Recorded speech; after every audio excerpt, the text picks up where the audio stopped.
voudrais avant toute chose réitérer toute ma compassion aux uns et aux autres qui ont perdu les leurs.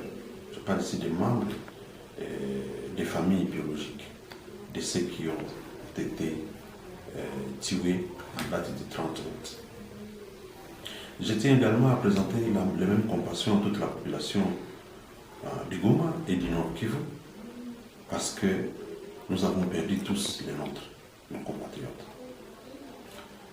Mais par la même occasion, je voudrais rappeler qu'à ma qualité de chef de division de la jeunesse, j'ai également la charge de l'initiation à la nouvelle citoyenneté. Je voudrais donc ici rappeler tous aux valeurs, rappeler à tout le monde qu'ils doivent éviter de vouloir quelque chose et son contraire. Depuis quelque temps, nous avons fait le monitoring et nous constatons que beaucoup de gens se plaignent des odeurs nauséabondes qui sortent du lieu où les corps sont entreposés, avec risque de développer des maladies que nous ne saurons pas contrôler si l'on ne prend pas garde.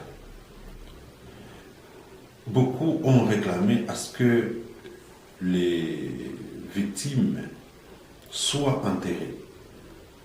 Mais écoutez, depuis les 30 jusqu'aujourd'hui, je crois les 18 jours après, les corps sont en décomposition, c'est tout à fait normal.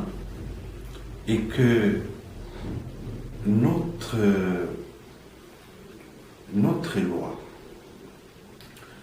au-delà des lois, nos us et coutumes, voudrait que, quelle que soit la manière dont quelqu'un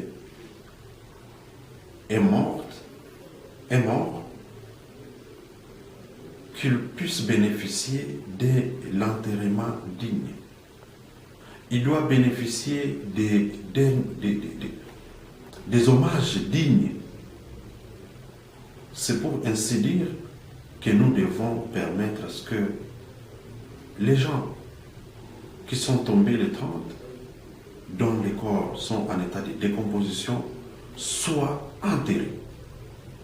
Et je l'ai dit parce que depuis lors, on a ouvert un procès en flagrance et certaines têtes sont déjà aux arrêts. D'ailleurs, au fil du temps, il y aurait même certains d'entre eux qui seraient déjà remplacés, notamment les responsables de la garde républicaine. Ça veut dire que ce processus judiciaire est maintenant irréversible. Il est question que l'on capitalise le travail des chercheurs, des ONG des droits de l'homme et autres, qui ont documenté sur cette situation et aller présenter les moyens de défense au niveau des cours et tribunaux pour que gain de cause soit donné. Mais aller jusqu'à vouloir donner l'impression de faire de ces corps en état de décomposition comme moyen de pression ou moyen d'échange de ceci ou cela, ça, c'est une aberration. J'en appelle au bon sens, et c'est là aux uns et aux autres. Je voudrais que, pour ce qui concerne les autorités, qu'ils restent ouverts. Écoutez ceux-là qui ont encore des lamentations, qui ont des avis, et de chercher comment arrondir les angles. Ça, c'est du côté des autorités compétentes. Mais du côté de la population, c'est de se rappeler que les morts ont droit aux hommages pour les enterrements. Ainsi donc, pour éviter que des maladies soient développées dans les milieux environnants, là où on a entreposé ces corps, il faille qu'on laisse que ces corps soient enterrés, surtout que c'est pris en charge par le pouvoir, l'autorité publique.